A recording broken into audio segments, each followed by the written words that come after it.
ठीक है, तो आज हम लोग मिडिल पैलोलिथिक एज देखते हैं कि क्या है मिडिल पैलोलिथिक एज।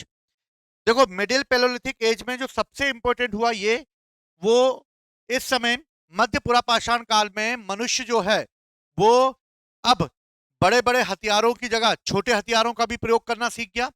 और छोटे हथियारों का प्रयोग करते समय इस समय जो हथियार बनाए गए थे उन हथियारों को कहा गया फलक। और इस तरीके से यहां पर सबसे ज्यादा हथियार पाए गए हैं, इसलिए फलकों की अधिकता की वजह से इसे जो फलक है वो कल्चर के नाम से यानी फलक संस्कृति के नाम से जाना जाता है। यानी के फलकों की अधिकता के कारण यानी कि अधिक से अधिक इस समय बनाए गए इंस्ट्रूमेंट यानी कि औजारों के द्वारा इस एज को फलक कल्चर के नाम से भी जाना जाता है।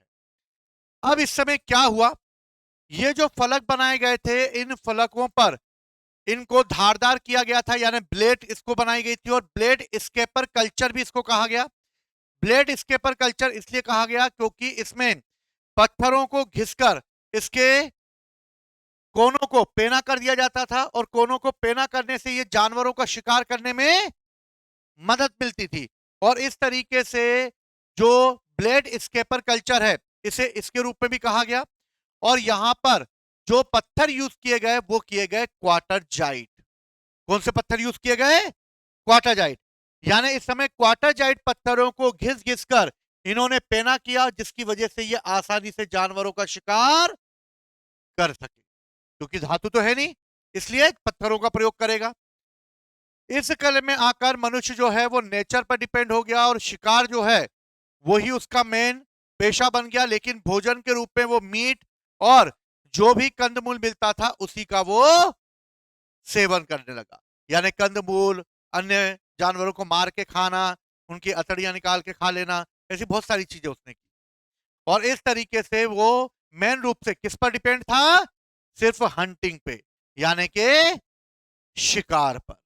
और सिर्फ शिकार करके ही वो अपना भोजन प्राप्त कर सकता था। अब आते हैं हम अपर पैलोलिथिक एज में। अपर पैलोलिथिक एज में जो इंपॉर्टेंट चीज जो हुई वो ये कि अभी तक अर्थ पूरी तरीके से बर्फ से ढकी हुई थी। धीरे धीरे बर्फ पिघलना चालू हुई। मनुष्य पेड़ों पे से नीचे जमीन पर उतरा और जमीन पे जब वो उतरा तो मनुष्य ने पेड़ों पे से जब नीचे उतरा तो इस समय ह्यूमिडिटी कम हो चुकी थी। अगर कम हो चुकी थी यानी कि मैदान आ चुके थे। मैदान आ चुके थे यानी कि मैदानों में घास आ चुकी थी। जब घास आ चुकी थी तो यानी के मनुष्य अब मैदानों में आएगा और मैदानों में आकर मनुष्य अब उन चीजों को बनाएगा जो उसके लिए उपयोगी हो। अब मनुष्य गुफाओं में रहेगा और गुफाओं में रहकर वो वहां पर अपने उपयोग की चीजों बनाने के साथ साथ उन गुफाओं पर पेंटिंग करेगा। और इस तरीके से इस समय के जो आदि मानव थे उन आदि मानवों ने इस समय अपनी गुफाओं में क्या बनाई? पेंटिंग्स बनाई। और इस तरीके से विंध्य एरिया में भीमबेटका जो रायसेन एमपी में स्थित है वहां पर हमें आदि मानवों यानी के मनुष्य के द्वारा बनाई गई सबसे पुरानी पेंटिंग देखने को मिलती है। ठीक है, अब इन आदम मानव जो होंगे अब उन्होंने कैसे पेंटिंग बनाई होगी। अब पेंटिंग बनाने के लिए उनके पुष्पिन जैसे छोटे छोटे से जो है वो शिकारी करता होंगे। अब ये लोग जो है बाहर गए होंगे, इनको कुछ पेड़ पौधों की कलर दिखे होंगे, ये कलर लेकर आए होंगे, पेड़ पौधों को लेकर आए होंगे। इनको उन्होंने पीसा होगा, पीसने के बाद इनका रस निकला होगा। जब रस निकला होगा तो इसी रस को उन्होंने दीवारों पर स्क्रेच बना दिए होंगे। और जो ये केमिकल इन्होंने उस समय बनाया वो केमिकल आज भी पता नहीं चला कि वो किसका यूज किया गया है। इस केमिकल का यूज करते हुए उन्होंने दीवारों पर जो पेंटिंग बनाई वो हजारों साल से आज भी वैसी के वैसी बनी हुई है। इसमें अगर किसी रंग का सबसे ज्यादा उन्होंने प्रयोग किया है तो वो किया है रेड यानी कि लाल रंग का। और इस तरह लाल, सफेद, हरा इन सभी रंगों का उन्होंने प्रयोग किया। और इन रंगों का प्रयोग करके भीमबेटका पर उन्होंने कई प्रकार के चित्र बनाए। क्लियर है? भीमबेटका भोपाल से 40 किलोमीटर की दूरी पे कभी ले चलूंगा तुम लोगों को। यहां पर कई केव्स हैं जिनमें इस तरह की पेंटिंग देखने को मिलती है। सपने देखो जब तक तुम लोग। विश्व प्रसिद्ध यहां पर पेंटिंग है, वर्ल्ड की, सब जानते ही हो, और इसे यूनेस्को में शामिल किया गया है, पता ही होगा तुम लोगों को। और इस तरह पेंटिंग के सबसे पुराने एविडेंस हमें कहां से मिलते हैं? भीमबेटका से मिलते हैं। तो भीमबेटका में मनुष्य के द्वारा बनाई गई सबसे पुरानी पेंटिंग देखने को मिलती है। और ये कब की है? ये अपर पैलोलिथिक एज की है, जब अर्थ पे से बर्फ पिघलना चालू हुई और मनुष्य अर्थ पर से जमीन पर आया। और जमीन पर जब वो आया होगा तो उसे रहने के लिए जगह चाहिए होगी, तो घर तो वो बना नहीं सकता था, इसलिए उसने क्या? गुफाओं में रहना चालू किया। और इस तरह कई गुफाएं हमें दिखाई देती हैं इस समय, जो कि मुख्य रूप से इसी पैलोलिथिक एज की है। यहां पर लगभग 700 से ज्यादा हमें चित्र बनाए गए होंगे, और लगभग 500 चित्र जो हैं वो यहां पर प्राप्त हुए हैं। और यूनेस्को ने इसे वर्ल्ड हेरिटेज साइट में 243 के तहत शामिल किया है। और किस वर्ष शामिल किया है? 2003 में। 2003 में भीमबेटका यूनेस्को साइट घोषित की गई। और इस तरह भीमबेटका जो है वो भारत की सबसे महत्वपूर्ण मनुष्यों के द्वारा रहने वाली पेंटिंग है। ये देखो बना हुआ है ये पेंटिंग। पुष्पन नहीं है तो हाथी है, हाथी बना हुआ है ये, हाथी बना हुआ है। देखो हाथियों के ये दो सींग दिख रहे हैं, दिख रहे हैं। और ये देखो ये मनुष्य दिख रहा है, दांत बात एक ही होती है, ठीक है, दांत दिख रहे हैं। तुम लोग जबरदस्ती मुझसे सिंह बुलवाते हो। ये दिख रहे हैं दांत। अब ये देखो मनुष्य दिख रहा है, और मनुष्य के हाथ में देखो एक बड़ा सा एक हथियार है, दिखा, भाला टाइप का। यानी के बड़े जानवरों का शिकार करने के लिए मनुष्य लंबी दूरी के हथियारों का प्रयोग करते होंगे। और इस तरीके के उनके हाथों में देखो इस तरीके के हथियार देखने को मिल रहे हैं। और इस तरह भीमबेटका में हमें ऐसे कई चित्र देखने को मिलते हैं जो उस समय के आदि मानवों के रहने के स्ट्रक्चर को बताते हैं। क्लियर? ये गुफाएं बनी हुई है, देखो यहां पर रहते होंगे वो लोग, ठीक। तो मनुष्यों के रहने के सबसे पुराने एविडेंस हमें यहां से मिलते हैं। दूसरी इंपॉर्टेंट चीज, यहां पर पेंटिंग के रूप में हरे और गहरे रंग का अधिक प्रयोग किया गया लाल रंग के बाद। आगे नर्मदा वैली में जाते हैं। नर्मदा वैली में याद रखना मोस्ट मोस्ट इंपॉर्टेंट है, वहां पर एक जगह है जिसका नाम है हथनोर। और हथनोर से हमें सबसे पहले मानव की खोपड़ी मिली है। आदि मानव की सबसे पुराने स्केटल यानी कि सबसे पुराने अस्थि पंजर हमें कहां से मिलते हैं? नर्मदा वैली के हथनोर से। और इस तरह यहां पर मनुष्य ने जो है वो सबसे पहले मनुष्य की खोपड़ी मिली है नर्मदा नदी के घाटी हथनोर से। और ये मिली है 5 दिसंबर 1982 को। किसको मिली है? तो अरुण सोनकिया को मिली है। और इस तरह अरुण सोनकिया ने सबसे पहले मानव की खोपड़ी को खोज निकाला। ठीक है। उस समय के मानवों में और आज के मानवों में डिफरेंस है। हम सबके मुंह छोटे छोटे से हैं, छोटे छोटे से हैं। उस समय के आदि मानवों के मुंह बड़े बड़े से हुआ करते थे, बड़े बड़े, हाँ। सर बड़ा होता था, जबड़ा बड़ा होता था, ऐसे जबड़े होते थे उनके, कितने बड़े बड़े, ठीक है। पुष्पेन के डबल मुंह के। अभी तो तुम्हारे डबल मुंह के बोला मैंने, डबल मुंह के क्यों होते थे? क्योंकि ये लोग पकाना नहीं जानते थे। पकाना नहीं जानते थे तो ये क्या खाते थे? मीट खाते थे, जानवरों को मारा। तो जानवरों को खाते हुए, जैसे भूमि एक आदि मानव है, अब इसने जानवर का शिकार किया। अब जानवर का शिकार किया तो जानवर का शिकार करके उसका मीट निकाला। अब पकाना तो आता नहीं है तो उसी को खाने बैठे। अब खाएंगे तो एक्सरसाइज, मतलब कि जबड़े को ज्यादा मेहनत करनी पड़ेगी, दांतों को ज्यादा ताकत लगानी पड़ेगी। इस समय उनके जो खाने का जो पैटर्न था वो कच्चा था, इसकी वजह से उनके जबड़े भी कैसे होते थे, ऐसे होते थे। ठीक। जब हमने भोजन पकाकर खाना सीख लिया तो तुम जैसे हो गए।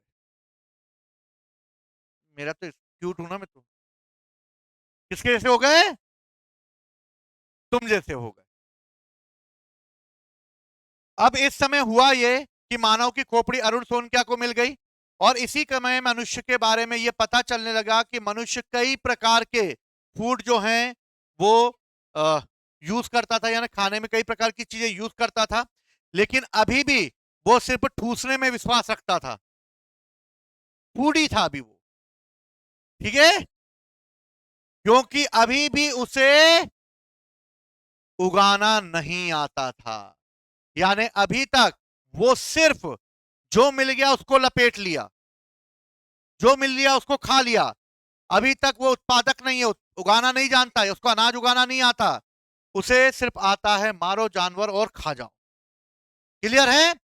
तो इस समय आदि मानवों ने अपने आप को प्रॉपर तरीके से जो है उपभोक्ता के रूप में रखा, यानी कि अपने आप को सिर्फ भोजन करने के रूप में रखा, और इसी क्रम में हमारा एक पूर्वज जिसका नाम है होमो सेपियंस, इसका विकास हुआ। और हम सब के सब कौन है, होमो सेपियंस। ये वो मानव है होमो सेपियंस जो बुद्धिमान है। और तुम्हें देखकर तो मुझे यकीन नहीं हो रहा,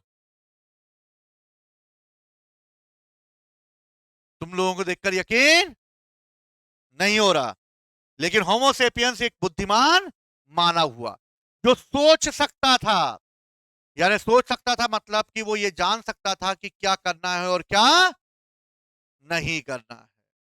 समझ गए बात को? होमोसेपियंस का इस समय विकास हुआ और इस समय कई प्रकार के उपकरण भी बनाए गए। क्लियर है सबको? चलो अब हेडिंग दो, मेसोलिथिक यानी मध्य पाषाण काल। नहीं, मध्य पाषाण काल लिखो।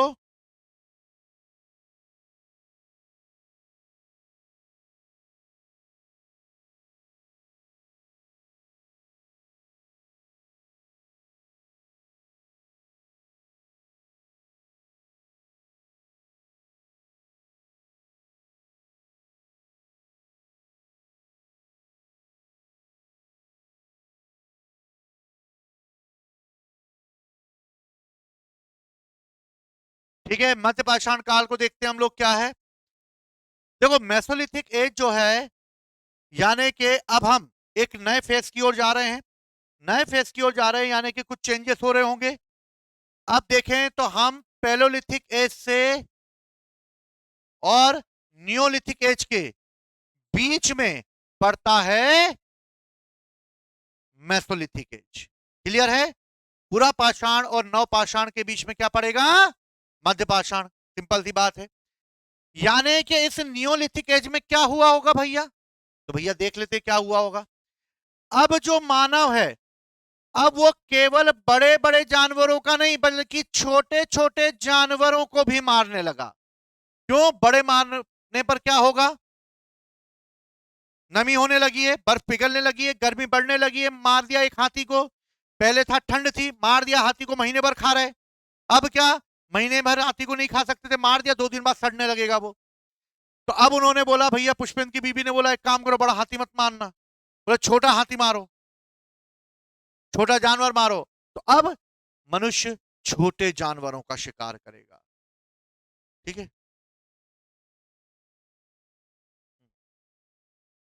कल्चर बताया होगा, हाँ तो ऐसे ही कल्चर दिखाते होंगे। ठीक है, तो अब मनुष्य क्या करेगा, छोटे छोटे जानवरों का शिकार करेगा, बड़े जानवर अब इसलिए इंपॉर्टेंट नहीं रहे। दूसरी महत्वपूर्ण चीज, भारत में अगर मेसोलिथिक एज की अगर हम जानकारी की बात करें तो सबसे पहले इसकी जानकारी 1867 में दी गई। मेसोलिथिक की जानकारी कब दी गई, 1867 में, और इसे सबसे पहले दिया कैंपबेल कर्लाइन ने, और कर्लाइन ने ही इस वर्ड को यूज किया जिसे आज हम मेसोलिथिक एज के नाम से जानते हैं।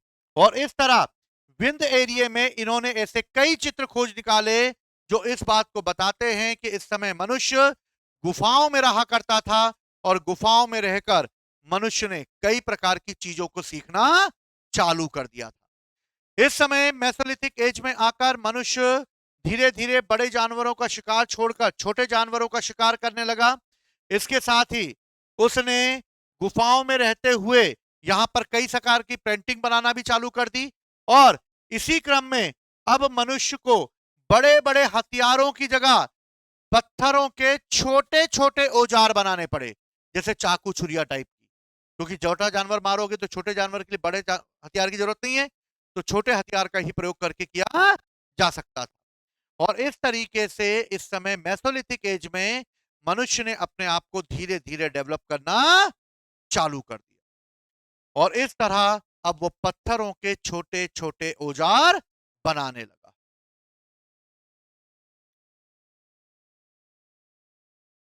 इसी एज में आकर भारत में सबसे पहले मनुष्य के हमें कई प्रकार के स्ट्रक्चर मिलने लगे, कई प्रकार के अस्थि पंजर मिलने लगे।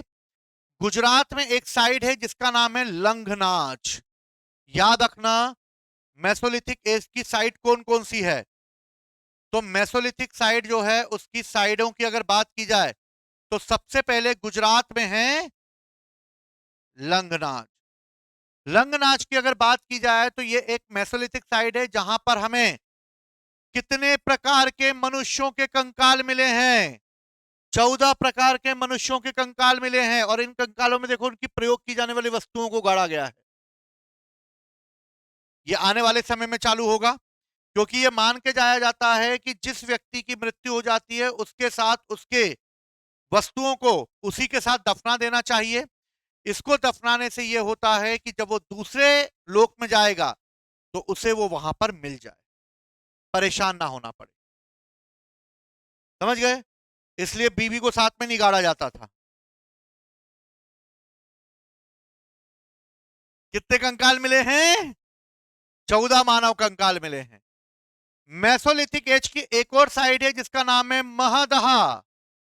महदहा से याद रखना यहां पर हड्डी और सींग के द्वारा हथियार बनाए जाने के एविडेंस मिलते हैं। सारी साइडें लिखना है।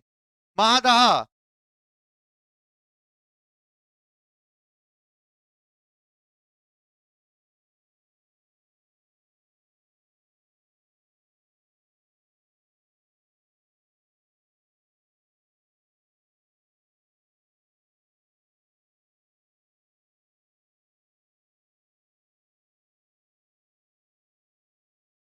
तो महादहा जो है वो एक बहुत पुरानी साइड है जहां पर हमें मनुष्य के 14 मतलब मनुष्य के द्वारा प्रयोग किए जाने वाले हड्डी और सींग के मिलते हैं। दमदमा मोस्ट मोस्ट इंपोर्टेंट है। दमदमा साइड, दमदमा साइड से हमें 41 मिल रहे हैं और अभी तक सबसे ज्यादा मानव कंकाल अगर कहीं से मिले हैं तो वो दमदमा से मिले। इतनी बड़ी संख्या में मनुष्यों के शव मिले हैं और इसमें से कई शव तो डबल हैं यानी युगल हैं और एक शव में तो 3-3 मानवों को एक साथ दफनाया गया है। यानी लंगनाच, महादहा, दमदमा ये वो साइड हैं जो कि बताती हैं कि मेसोलिथिक एज में मनुष्य को किस तरीके से दफनाया गया होगा।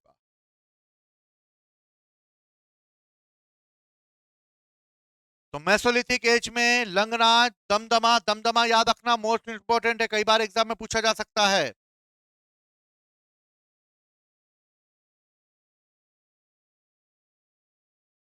ये देखो एक साथ कई लोगों को दफनाया गया है, दिख रहे तुम लोगों को?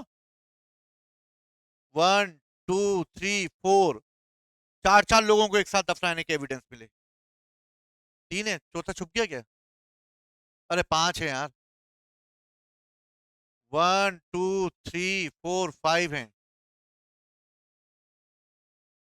ठीक है। डॉक्टर जय नारायण पांडे के द्वारा एक पुस्तक लिखी गई थी जिसका नाम था पुरातत्व विमर्श और इसमें यह बताया गया है कि महादहा और सराय नहरयार एक ऐसी साइड है यानी कि दमदमा को भी मिलाकर ऐसी साइड है जहां पर हमें मनुष्यों के कई हड्डी और उनके द्वारा प्रयोग किए जाने वाले कई आभूषण मिले हैं। तो तीनों साइडें याद रखो पहले। तो मध्य पाषाण काल में साइड पहली लंगनाथ जो गुजरात में है, दमदमा और महादहा और सराय नहरयार तीनों यूपी में। समझ गए? दमदमा, महादरा और सराय नहर ये भी मोस्ट इंपोर्टेंट से यहां पर मनुष्य के कंकाल मिले हैं। विंध्य एरिया की बात की जाए तो लेखिया में भी हमें जो है मनुष्यों के कंकाल मिलते हैं। लेकिन इस समय की जो सबसे इंपॉर्टेंट चीज जो हमें देखने को मिलती है, जो कि पैलोलिथिक और नियोलिथिक के बीच में एक महत्वपूर्ण चरण बताती है, वो है फायर। और अब आ चुका है पुष्पराज, अग्नि। मनुष्य अब अग्नि खोज लेगा। हुआ ये कि एक जानवर का शिकार किया होगा, जानवर का शिकार किया होगा मेसोलिथिक एज में, और जानवरों का शिकार करने के लिए पुष्पेंद्र और राम दोनों उसका शिकार कर रहे होंगे। जब उसका शिकार कर रहे होंगे तो शिकार करते समय ये दोनों टाइप के जो आदि मानव हैं झपट रहे होंगे उस शिकार पर, और शिकार पर जब झपट रहे होंगे तो दोनों हु हा हु करके छीन रहे होंगे। इतने में ही राम जो है, मतलब पुष्पेंद्र जो है, वो एक लेकर भागा होगा।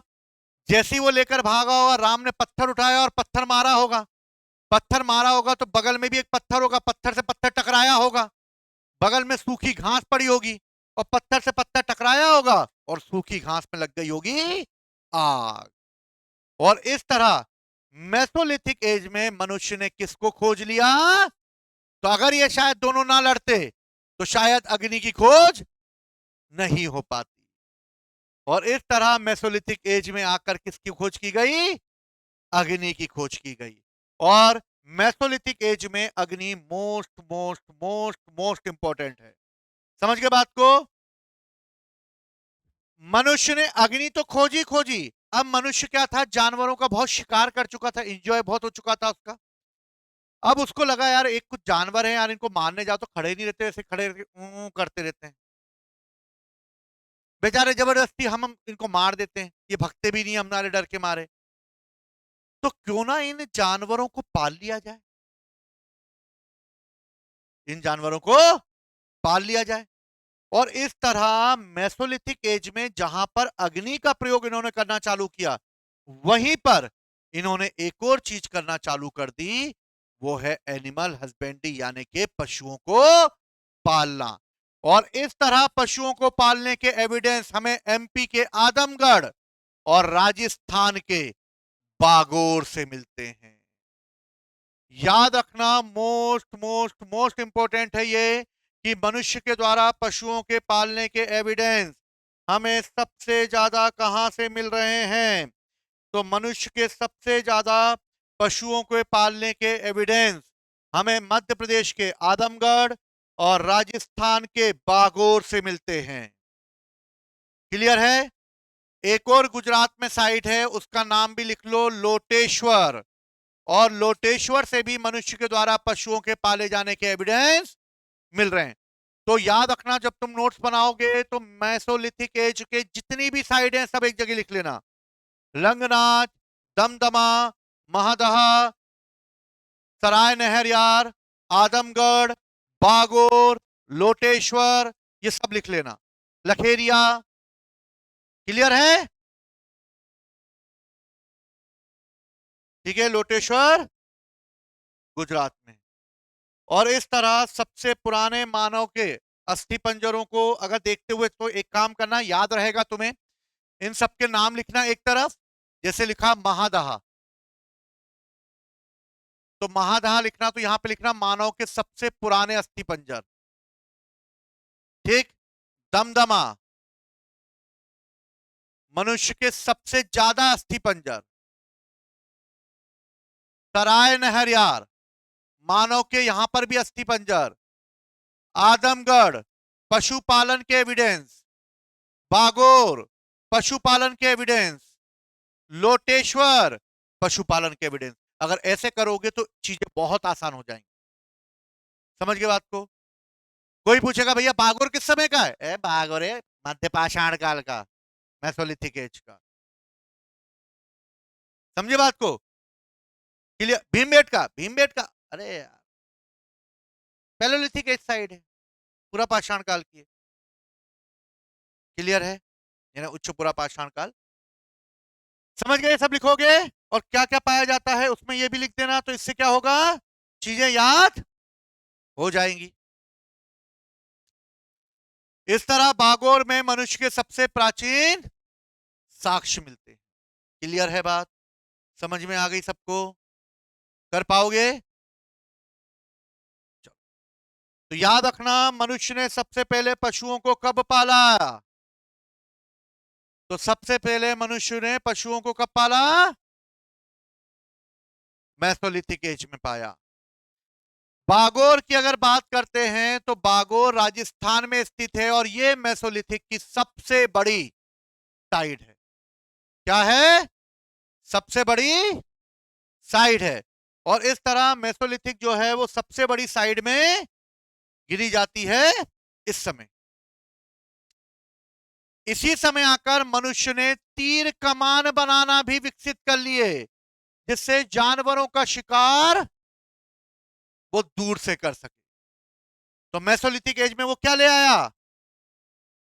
तीर कमान लिया। क्लियर है? एक और साइट है चौपानी मांडो, ये भी यूपी में है। और चौपानी मांडो में हमें मनुष्य के द्वारा प्रयोग किए जाने वाले बर्तनों यानी मर्द भांडों की जानकारी मिलती है।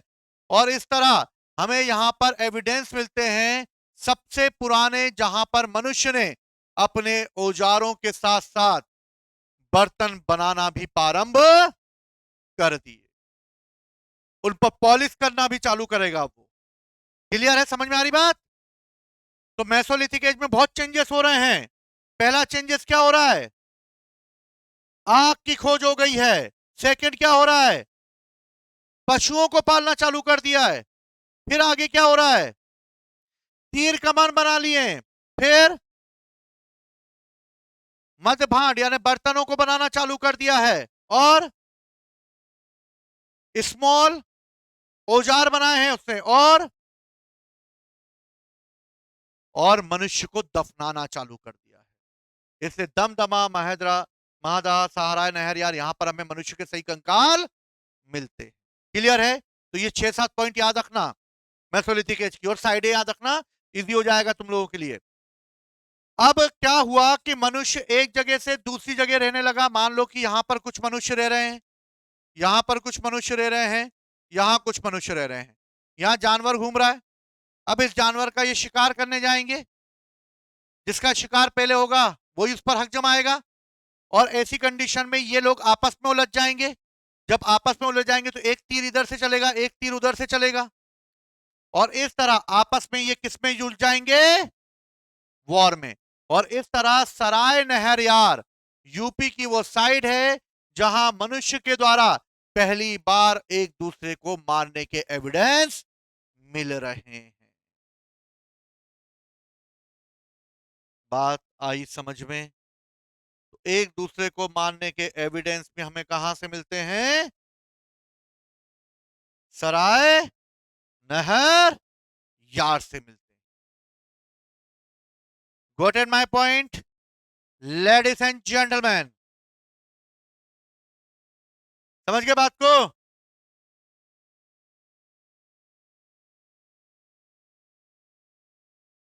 तो मेसोलिथिक एज साइट कौन कौन सी याद रहेगा? अब तुम्हारा एक होमवर्क रहेगा, याद रखना। पैलोलिथिक, मेसोलिथिक, नियोलिथिक, तीनों को एक जगह लिखना। पैलोलिथिक, मेसोलिथिक, नियोलिथिक, तीनों में क्या चेंजेस हो रहे हैं इनको लिखना। बहुत शॉर्ट में बनाना, ज्यादा लिखा पड़ी नहीं चाहिए मुझे उसमें। ठीक है? पैलोलिथिक, मेसोलिथिक और नियोलिथिक, तीनों में क्या क्या चेंजेस हो रहे हैं, यानी चेंजेस को हमें डिफाइन करना है। प्लस इस समय की साइड, इस समय की साइड और इस समय की साइड, बस इतना करना है, और कुछ नहीं आता। समझ गए? इसी में से पूछा जाएगा, इसके अलावा कुछ भी पूछा नहीं जाएगा। क्लियर है बात? समझ में आई बात? इजी हो जाएगा टॉपिक। शॉर्ट टू मार्कर ही आता है, इसमें ज्यादा नहीं आता। ठीक है, समझ गए। लेकिन साइट का नाम रहेगा तो टू मार्कर आसानी से कर पाओगे, वरना फिर आसानी से दिक्कत होगी।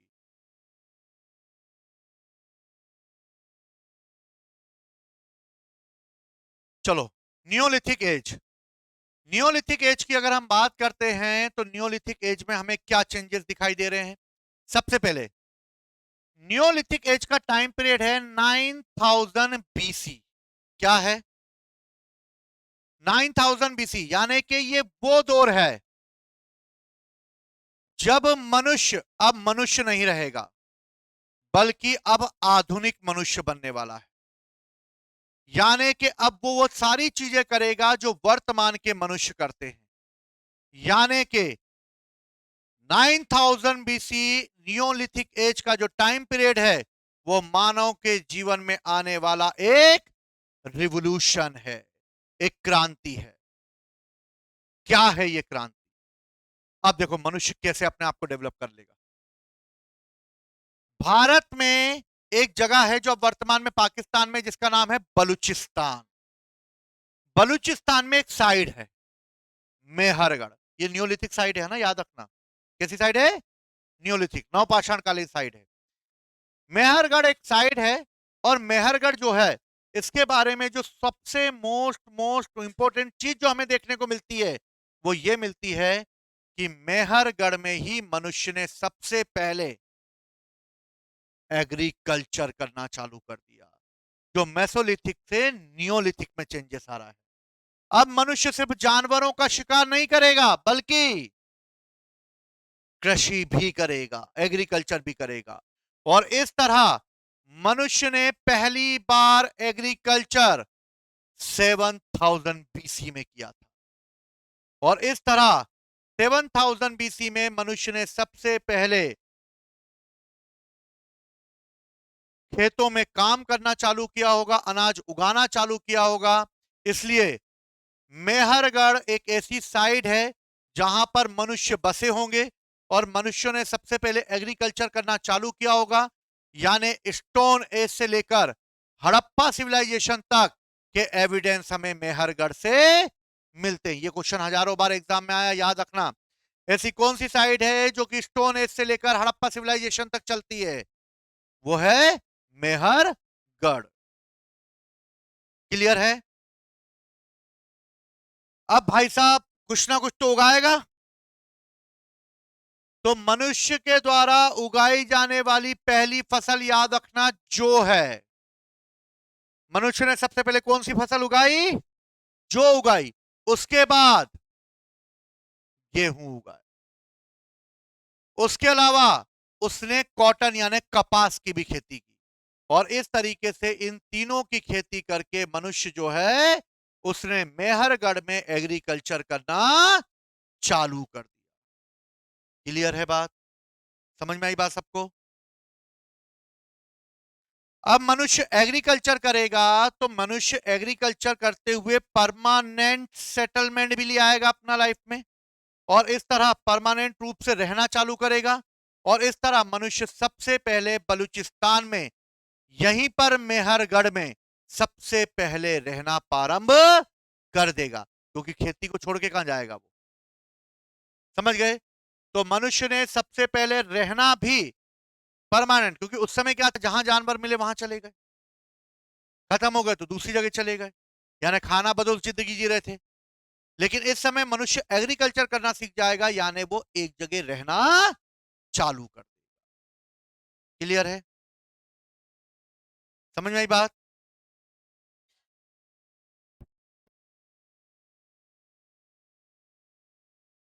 समझ गए बात को? क्लियर है? तो देखो नियोलिथिक एज में क्या क्या चेंजेस हो रहा है, याद रखना। 9000 बीसी है, मनुष्य के सबसे पुराने एविडेंस मेहरगढ़। मेहरगढ़ में क्या कर रहा है वो? एग्रीकल्चर कर रहा है। कब कर रहा है एग्रीकल्चर?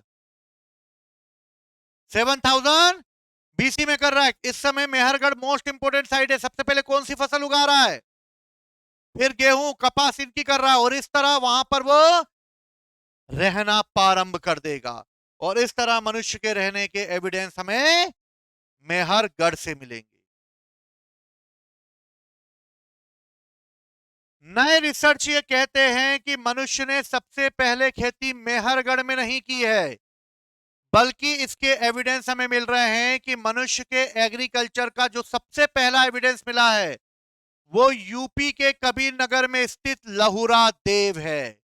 तो नए रिसर्च कहते हैं कि जिस तरीके से मनुष्य ने 7000 बीसी में एग्रीकल्चर करना चालू किया और वो एग्रीकल्चर मेहरगढ़ से किया, यूपी पीसीएस में ये क्वेश्चन आया है और इसमें इसका आंसर लहुरा देव दिया है। और नए रिसर्च कहते हैं कि 7000 के पहले लहुरा देव में भी मनुष्य ने एग्रीकल्चर करना प्रारंभ कर दिया था। तो इस तरह मेहरगढ़ से भी पुरानी साइड हमें क्या मिल गई? लहुरा देव मिल गई, जहां मनुष्य ने एग्रीकल्चर किया होगा। तो नियोलिथिक एज में देखो क्या क्या साइडें आ गई, मेहरगढ़ आ गया, लहुरा देव आ गया। समझ गए क्या लिखना है? चेंजेस में क्या लिखोगे? एग्रीकल्चर, ओनली एग्रीकल्चर चेंजेस हो रहा है। समझ में ही बात? एक वर्ड लिखोगे, बाकी तो सब ये समझ जाओगे। क्लियर? चीन के यांगसी नदी में भी लगभग 7000 बीसी में चावल उगाया गया था और इस तरह वर्ल्ड लेवल पर भी कृषि होना प्रारंभ हो गई थी। मक्के की खेती भी 6000 बीसी में होने लगी और इसके पहले एविडेंस हमें मैक्सिको में मिले। यानी वो दौर है ये 9000 से लेकर 6000 के बीच का वो दौर है जब मनुष्य एग्रीकल्चर पर डिपेंड होने लगेगा, मनुष्य खुद अब उगाने लगेगा। अभी तक तो लपेट के खा रहा था वो। समझ गए बात को? तो याद रहेगा, मनुष्य ने सबसे पहले कृषि कब चालू की? नियोलिथिक एज में। अब देखो हमारे ये चच्चा लोग रह रहे हैं यहां पर, आप लोग देख सकते हैं हमारे आदि मानव। अब देखो क्या क्या चेंजेस आ गया इस डायग्राम में। देखो परमानेंट रहना चालू कर दिया, परमानेंट रह रहे हैं, सब बना के रह रहे हैं, झोपड़ी बना ली उन्होंने, झोपड़ी बना ली, ये मध्यभाण बना ली इन्होंने। ठीक है, इसके अलावा इन्होंने रहने के लिए झोपड़ी बनाना चालू कर दी। मनुष्य ने आग को यूज करना चालू कर दिया, ये देखो आग जल रही है, इस आग को नियोलिथिक एज में वो कंट्रोल करना चालू कर देगा। क्या करना चालू कर देगा? कंट्रोल कर लेगा। पहले क्या होता था, इस नियोलिथिक एज में क्या हुआ होगा, जैसे मान लो जानवरों का शिकार किया, जानवरों का शिकार किया तो भैया ये आग को कंट्रोल तो कर लिया होगा इन लोगों ने, आग को कंट्रोल कर लिया तो एक जगह उन्होंने जला लिया होगा, ऐसे पत्थर रगड़ रगड़ के आग लगा ली होगी। अब आग लगा ली होगी तो उसके पास ये ठंड में बैठे होंगे, हाथ कांप रहे होंगे ऐसे करके, आपस में बात करेंगे और हु बोला हु हुआ, हु पिटी नहीं पिटी। फिर ये आपस में बात कर रहे होंगे, ऐसे में ये खा रहे होंगे, खाए भी जा रहे होंगे, इतने में उनका एक मीट कहाँ गिर गया होगा? आग में गिर गया होगा। तो जो हमारा आदि मानव होगा, इस आदि मानव ने बोला हूँ वहां, और जैसे हूँ वहां करके आग में से निकाला मतलब भाई साहब का हाथ जल गया होगा। जैसे ही उसका हाथ जला तमतमा गया होगा और करके भागा होगा वो, और फिर उसको जो मीट उसने आग में गिर गया था उसको निकाला और निकाल के उसने फिर झाड़ झूड़ के उसको खाया होगा। हम्म, और इससे उसे पता चल गया होगा कि आग में डालकर किसी भी चीज को पकाने पर वो उसका स्वाद बढ़ जाता है, जबड़े की एक्सरसाइज कम हो जाती है और इस तरह जबड़े को ज्यादा मेहनत नहीं करनी पड़ती, और इस तरह मनुष्य ने भोजन पकाकर खाना चालू कर दिया। क्लियर है? न्यूलिथिक एज में ये देखो बर्तन भांडे बना रहे हैं ये लोग, ठीक है, ये वो खेल रहे कंचे, मतलब कुछ हथियार बना रहे हैं ये लोग। अनाज यानी एग्रीकल्चर करना चालू कर दिया, ये देखो एग्रीकल्चर कर रहे हैं, एग्रीकल्चर करने के बाद उन्होंने इन अनाजों को स्टोर करना चालू कर दिया, ये अनाजों को स्टोर कर रहे हैं। ये देखो पुष्पेंद्र राम भाग रही है, देखिए। अब ये देखो जानवर, जानवरों को इन्होंने पालना चालू कर दिया, जानवरों को पालना चालू कर दिया। ये देखो कुत्ता भौंक रहा है बेचारे बूढ़े बाबा पे, ठीक है, ये कुत्ते भौंक रहा है, यानी कुत्ता जो है वो उनके द्वारा पाला जाने वाला पशु हो गया, यानी इनको पशुआ जा सकता था। भेड़ हो गई, बकरी हो गई। इसके अलावा देखो मनुष्य ने यहां पर लोगों को दफनाना चालू कर दिया, ये पत्थरों से दफना दिया उन्होंने लोगों को। हाँ हाँ, पत्थरों से ढक दिया जाता था ना गाड़ने के बाद, वरना जानवर मिट्टी खोद के खा नहीं जाएंगे। यार ठीक है, पत्थरों से ढक दिया गया। तो देखो लाइफ में कितने चेंजेस आ गए चेंजेस। और इस तरह मनुष्य ने धीरे धीरे अपने आप को डेवलप कर दिया। क्लियर है। अब देखो इसी को हम पढ़ के देखते हैं क्या क्या करा उसने। मनुष्य ने भैया नियोलिथिक एज में एग्रीकल्चर करा कि नहीं करा? पशुओं को पालना चालू कर दिया प्रॉपर तरीके से। पशुओं में सबसे पहले क्या पाला गया? सबसे पहले कौन सी फसल उगाई गई? जो। लेकिन दक्षिण भारत में उगाई गई पहली फसल रागी है। कौन सी फसल है? रागी, मोटा अनाज होता है ये। पत्थर के औजारों को घिस घिस कर उन पर क्या कर दिया उसने? पॉलिश कर दी, मध्य भांड बनाना चालू कर दिए, और अग्नि का उपयोग का ज्ञान हो गया। अभी तक ज्ञान नहीं था उसको, वो कंट्रोल नहीं कर सकता था, अब वो कंट्रोल करना सीख गया। क्लियर है।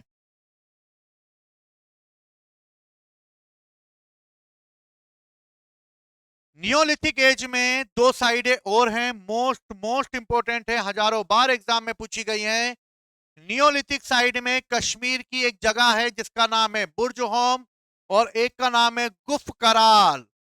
ये दोनों मोस्ट मोस्ट इंपोर्टेंट इसलिए हैं क्योंकि इसमें मनुष्य को दफनाने के लिए जो कब्र होती थी, उस कब्र में मालिक के साथ उसके कुत्ते को दफनाया जाता था।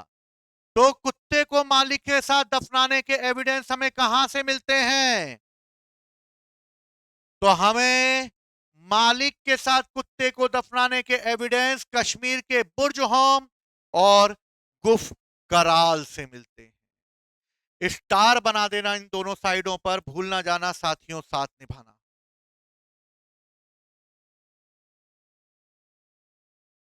समझ गए बात को? याद रहेगा। बुर्ज होम और गुफ कराल दोनों नियोलिथिक साइड हैं। इन नियोलिथिक साइड में हमें मालिक के साथ किसको दफनाने के एविडेंस मिल रहे हैं? कुत्ते को।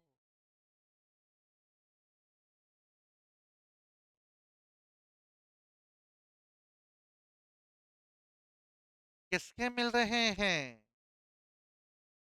कुत्ते, बुलडॉग आएगा, देसी कुत्ता था। ठीक है,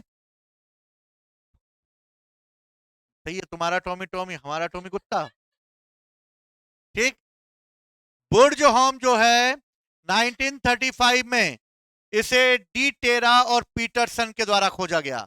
याद रखना, डी टेरा और पीटरसन ने किसको खोजा? गुप्त कराल का अर्थ है कुलाल, यानी के कुम्हार। यानी के लोगों को इस समय गुप्त कराल में लोग कृषि और पशुपालन का कार्य करते थे, यानी कि इस समय एग्रीकल्चर भी होने लगा था, पशुओं को पाला भी जाने लगा था, और लोगों को गड्ढा खोदकर दफनाने के भी एविडेंस मिल रहे हैं। तो याद रखना, क्वेश्चन ऐसे ना है तो ऐसे भी पूछ सकता है, कहां सबसे पहले गड्ढा खोद के दफनाने के एविडेंस मिले? तो गुप्त कराल और बुर्ज होम से मिले हैं। मानव को जमीन में गड्ढा करके दफना दिया जाता था। दफनाया कहां गया? शव मिले। ठीक है। और इस तरह एग्रीकल्चर और पशुपालन के एविडेंस हमें यहां से मिलते हैं।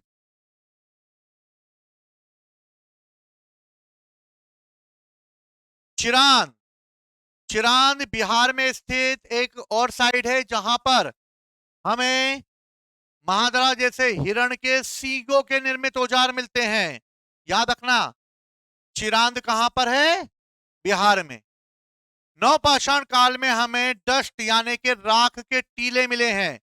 राख के टीले हमें कर्नाटक के संगन कल्लू से मिलते हैं, क्योंकि मनुष्य स्थायी बस्ती बनाकर रहने लगा, और स्थायी बस्ती जब बनाकर रहने लगा तो उसका वेस्टेज उसने अपने एरिया से बाहर डिस्पोज करता था, और जब ये अपना वेस्टेज यहां डिस्पोज करता था तो सूखने के बाद इस पे आग लगा देता था वो, और आग लगाने पर ये टीले राख के टीले के रूप में तब्दील हो जाते थे। इसलिए संगन कल्लू से हमें क्या मिले हैं? डस्ट माउंट यानी के राख के टीले मिले। याद समझ में आ गए राख के टीले क्या है? ठीक। पीकलीहल, उतनूर आदि भी ऐसे स्थल हैं जहां पर हमें राख के टीले मिलते हैं और यहां पर उनको जलाने के एविडेंस भी मिल रहे हैं। कोल्डी हवा ये भी एक मोस्ट इंपोर्टेंट साइड है जहां पर हमें चावल के सबसे पहले उगाए जाने के एविडेंस मिल रहे हैं। तो कोल्डी हवा से चावल, मेहरगढ़ से गेहूं, जो कपास, चौपानी मांडू नहीं आया अभी, निकल गया, मध्य भांड, समझ गए? ये सारे मुझे चाहिए। साइट के नाम, साइड में क्या मिल रहा है, बस ये थोड़ा सा प्रयास करोगे बस एक ही पेज पे हो जाएगा काम तुम्हारा, एक ही पेज पे सब हो जाएगा, बस एक बार समझना है तुम लोग। समझ गए? और समझ में तो आ ही गया होगा तुम लोगों को। ठीक है। मेसोलिथिक और न्यूलिथिक में क्या क्या चेंजेस हो गया, क्या क्या नवपाषाण काल में चेंजेस हो गया। ठीक। अब कुछ साइडें हैं, जरा एक दो साइडें लिख लो।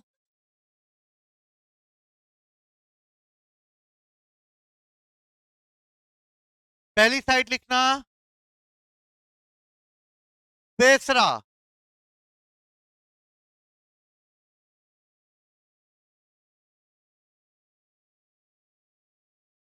पेसरा, पेसरा बिहार में है। और यहां पर लिखना क्या एविडेंस मिलते हैं, झोपड़ियों के। मनुष्य ने सबसे पहले झोपड़ियां बनाई होंगी। ठीक है।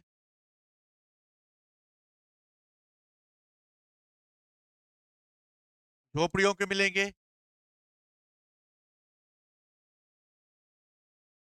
औंद्रे और हथनोर, यहां पर हमें बच्चे के कपाल मिले, बच्चों की हड्डियां मिली।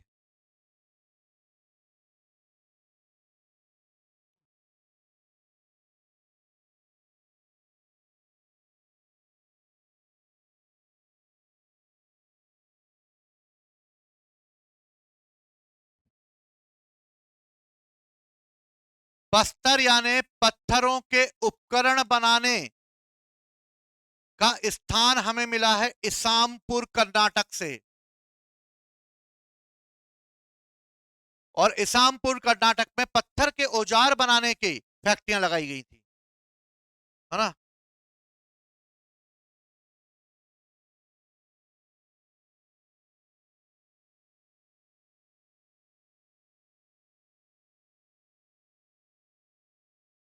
चिरांद, पेसरा और सेनुआर, ये तीनों साइड बिहार में हैं।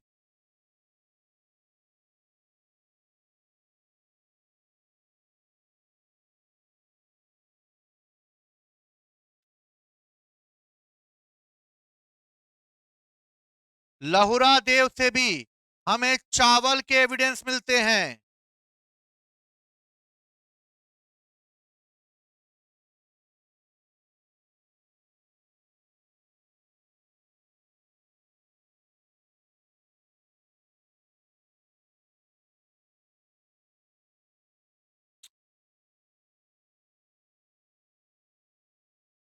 एक चार्ट बनाएं,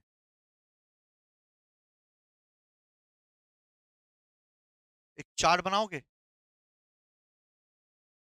ठीक, इजी हो जाएगी चीजें थोड़ी सी, आलू टिक्की टाइप की।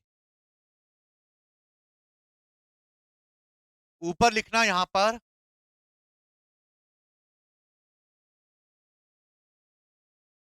ह्यूमन डेवलपमेंट, मानव, और इसके तीन एरो बनाना। पहला लिखना होमो इरेक्टस, सेकंड लिखना होमो नियंडरथल, और तीसरा लिखना होमो सेपियंस। इन तीनों के नाम लिखो।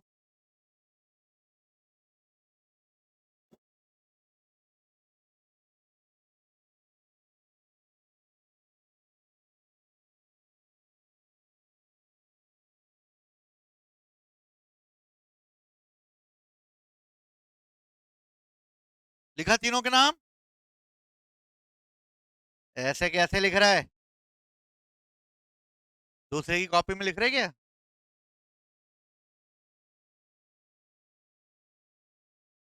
होमो इरेक्टस में मनुष्य ने सबसे पहले क्या किया? मनुष्य सबसे पहले द्विपद यानी पैरों पर चलना चालू हुआ। अपनी कमर सीधी कर ली, पहले पुष्पेंद्र ऐसा चलता था, पुष्पेंद्र ऐसा हो गया, ठीक है, द्विपद। सेकेंड, इसी समय मनुष्य ने अग्नि को भी पहचान लिया और होमो इरेक्टस हमें नर्मदा वैली के हथनोर से जो मानव की खोपड़ी मिली है अरुण सोनकिया को, जो बताया था मैंने तुम्हें, वो कोई और नहीं, होमो इरेक्टस है। कौन है? अब ये मेल और फीमेल को लेकर कंफ्यूजन है। कई लोग बोलते हैं ये फीमेल है, कई लोग बोलते हैं ये मेल है, पर मुझे लगता है मेल ही होगा। बाकी आप लोग समझ गए होंगे, मुझे समझाने की जरूरत है नहीं, मेरा बोलना ही एक हिंट के बराबर होता है।